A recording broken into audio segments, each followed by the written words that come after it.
भारत माता की, भारत माता की।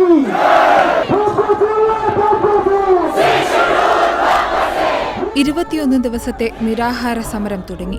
ഇത് വേണമെങ്കിൽ മരണം വരെ നീളാം. എഞ്ചിനീയറും വിദ്യാഭ്യാസ പരിഷ്കർത്താവും സാമൂഹ്യ പ്രവർത്തകനുമെല്ലാമായ സോനം വാങ്ചുക് മാർച്ച് 6-ന് അദ്ദേഹത്തിന്റെ എക്സ് അക്കൗണ്ടിൽ പോസ്റ്റ് ചെയ്ത വീഡിയോയിൽ പറഞ്ഞതാണിത്. ലഡാക്കിന്റെ സംസ്ഥാന പദവി ഉൾപ്പെടെയുള്ള വിവിധ വിഷയങ്ങളിൽ കേന്ദ്ര സർക്കാരുമായുള്ള ചർച്ച പരാജയപ്പെട്ടതോടെ ലഡാക്കിൽ വിവിധ സംഘടനകൾ പ്രഖ്യാപിച്ച പ്രതിഷേധങ്ങൾക്കൊപ്പമായിരുന്നു സോനം വാങ്ചുക്കും തന്റെ നിരാഹാര സമരം ആരംഭിച്ചത്. എന്നാൽ ഇതിപ്പോൾ വാങ്ചുക്കിന്റെ നിരാഹാരത്തിന്റെ 13-ാം ദിവസമാണ്. സൂപ്പർ ഹിറ്റ് ബോളിവുഡ് ചിത്രമായ 3 ഇഡിയറ്റ്സിലെ ശാസ്ത്രജ്ഞൻ ഫുൻസുക് വാങ്ഡു എന്ന കഥാപാത്രത്തിന് പ്രചോദനമായത് വാങ്ചുക്കിന്റെ ജീവിതമായിരുന്നു. എന്നാൽ അദ്ദേഹം ഇപ്പോൾ തന്റെ പ്രിയപ്പെട്ട ലഡാക്കിന്റെ ഭാവിക്കു വേണ്ടി 0-ന് താഴെ താപനിലയിൽ തുറസായ സ്ഥലത്ത് ഭക്ഷണമില്ലാതെ ജീവൻ പണയം വെച്ച് ഹിമാലയം വിൽക്കപ്പെടുന്നത് തടയുക എന്ന ലക്ഷ്യത്തിനു വേണ്ടി പോരാടുന്നു. Today on the 6th of March, I will be sitting on fast unto death, which will happen in stages of 21 days each, extended as necessary. 21 days because this happens to be the longest fast that Mahatma Gandhi kept during the independence movement of India. തങ്ങളുടെ പവിത്രമായ ഹിമാലയം കോർപ്പറേറ്റുകൾക്കും വ്യവസായങ്ങൾക്കും വിൽക്കുന്നതിൽ നിന്ന് സർക്കാരിനെ തടയാനും മുന്നോട്ടു വരാനും രാജ്യമെമ്പാടുമുള്ള പൗരന്മാരോട് വാങ്ചുക് തന്റെ ഒരു പോസ്റ്റിൽ അഭ്യർത്ഥിച്ചിരുന്നു. സർക്കാരുകൾക്ക് തെരഞ്ഞെടുപ്പ് ഫണ്ട് ലഭിക്കും, കോർപ്പറേറ്റുകൾ ലാഭമുണ്ടാക്കും. പക്ഷേ ദുരന്തം വരുമ്പോൾ അതിൽ ഞങ്ങളെപ്പോലെയുള്ള പ്രദേശവാസികളായിരിക്കും കഷ്ടപ്പെടുക. പിന്നെ നികുതിദായകരുടെ പണം നാശനഷ്ടങ്ങൾ പരിഹരിക്കാൻ മാത്രം ഉപകരിക്കും. Friends, we cannot allow governments to sell off the sacred Himalayas to corporate and industrial mining lobbies to plunder and exploit. Governments will get election funds, corporates will make profits.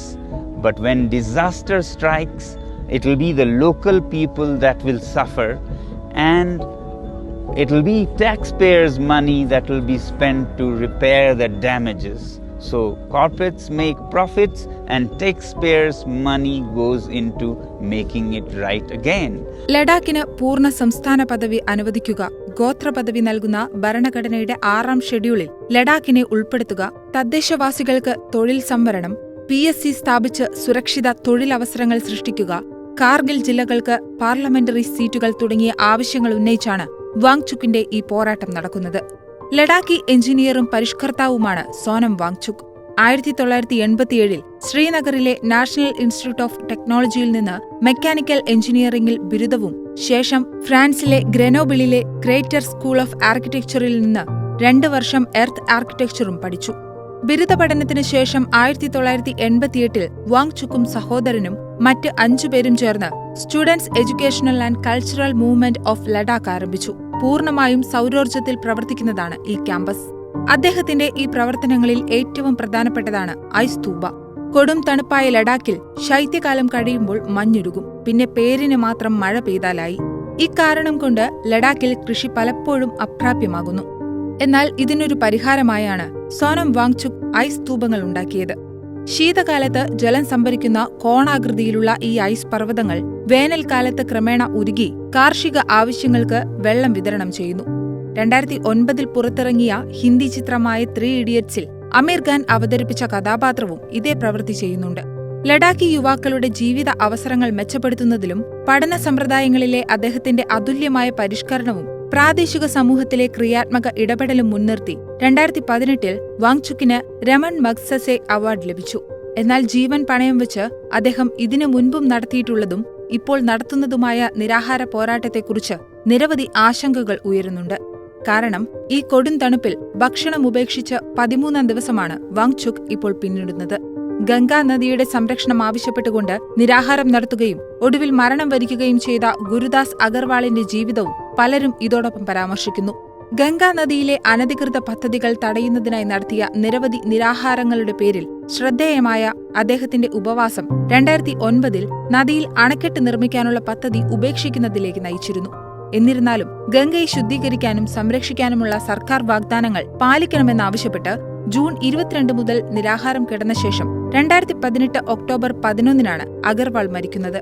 അതേസമയം വിവിധ സാമൂഹിക, മത, ഗോത്ര, വിദ്യാഭ്യാസ സംഘടനകളെ പ്രതിനിധാനം ചെയ്യുന്ന Leh apex body, Kargil democratic alliance തുടങ്ങിയ സംഘടനകൾ കേന്ദ്ര ആഭ്യന്തരമന്ത്രി അമിത് ഷാ ലഡാക്കിലെ പ്രശ്നങ്ങൾ പരിഹരിക്കാൻ രൂപീകരിച്ച ഉപസമിതിയുമായി നടത്തിയ ചർച്ച പരാജയപ്പെട്ടതോടെയാണ് സമരപ്രക്ഷോഭങ്ങൾക്ക് തുടക്കമായത്. ചർച്ചയിൽ ലഡാക്കിന്റെ 6ാം ഷെഡ്യൂൾ എന്ന ആവശ്യത്തിന്റെ ചില ഭാഗങ്ങൾ പരോക്ഷമായി അംഗീകരിച്ച ആഭ്യന്തരമന്ത്രി പൂർണ്ണ സംസ്ഥാന പദവി, 6ാം ഷെഡ്യൂൾ എന്നീ ആവശ്യങ്ങൾ നടപ്പാക്കുന്നതിൽ പ്രതിസന്ധിയുണ്ടെന്ന് പറഞ്ഞതോടെ കാര്യങ്ങൾ വഷളായി. ഇതോടെ വാങ്ചുക് നിരാഹാര സമരം ആരംഭിച്ചു. സ്വാതന്ത്ര്യ സമരകാലത്ത് മഹാത്മാഗാന്ധി നടത്തിയ ഏറ്റവും ദൈർഘ്യമേറിയ നിരാഹാരമാണ് താൻ 21 ദിവസം നടത്താൻ പോകുന്നതെന്നും കേന്ദ്രം വിഷയത്തിൽ പ്രതികരിച്ചില്ലെങ്കിൽ സമരം മരണം വരെ തുടരുമെന്നും വാങ്ചുക് പറഞ്ഞിട്ടുണ്ട്. 2019 ആഗസ്റ്റിലാണ് ജമ്മു കാശ്മീരിന് പ്രത്യേക പദവി നൽകുന്ന ആർട്ടിക്കിൾ 370 കേന്ദ്ര സർക്കാർ റദ്ദാക്കിയത്. തുടർന്ന് ലഡാക്ക് ജമ്മു കാശ്മീരിൽ നിന്ന് വിഭജിക്കപ്പെട്ട് കേന്ദ്രഭരണ പ്രദേശമായി. എന്നാൽ 2019 പാർലമെന്റ് തെരഞ്ഞെടുപ്പിലും പിന്നീട് മലയോര കൌൺസിൽ തെരഞ്ഞെടുപ്പിലും തങ്ങൾ മുന്നോട്ടുവച്ച ആവശ്യങ്ങളിൽ സർക്കാർ ഉറപ്പ് നൽകുക മാത്രമല്ല, ആ ഉറപ്പ് നിലനിർത്തുകയും ചെയ്തിരുന്നുവെന്ന് വാങ്ചുക് പറയുന്നു. പക്ഷേ തെരഞ്ഞെടുപ്പുകൾ കഴിഞ്ഞതോടെ മാസങ്ങളോളം കാതടപ്പിക്കുന്ന നിശബ്ദതയായിരുന്നു. പിന്നീട് അവരെ വാഗ്ദാനങ്ങളെക്കുറിച്ച് ഓർമ്മിപ്പിക്കുന്നത് പോലും ഒരു കുറ്റമായി മാറി.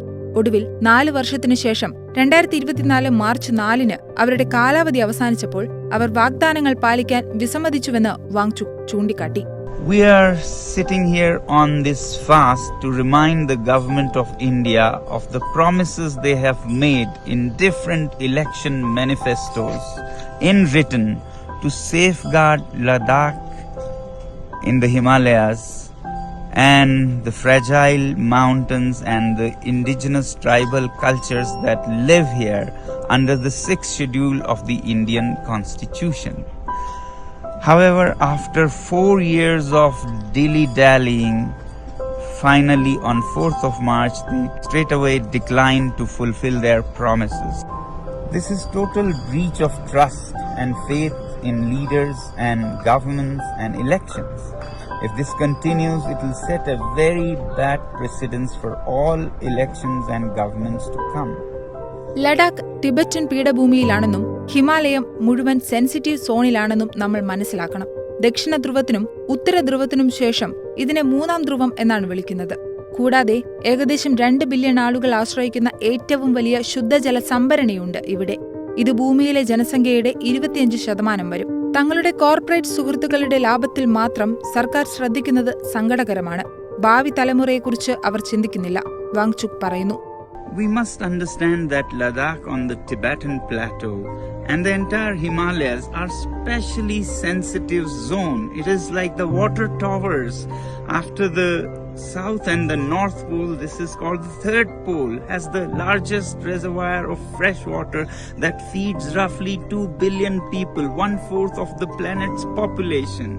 And yet, governments, it's sad to see, care only about profits by their industrialist friends in this generation. They don't think about future generations. They don't think about the flora, fauna, nature. And that's perhaps a shortcoming of democracy. Leaders only think in 5-year terms. This could be called at best cleverness, not even intelligence. What we need is wisdom, what the tribal indigenous people have. Here in Ladakh, we always think of the precious children, the future generations, to take any decision. And that's what our governments need to know.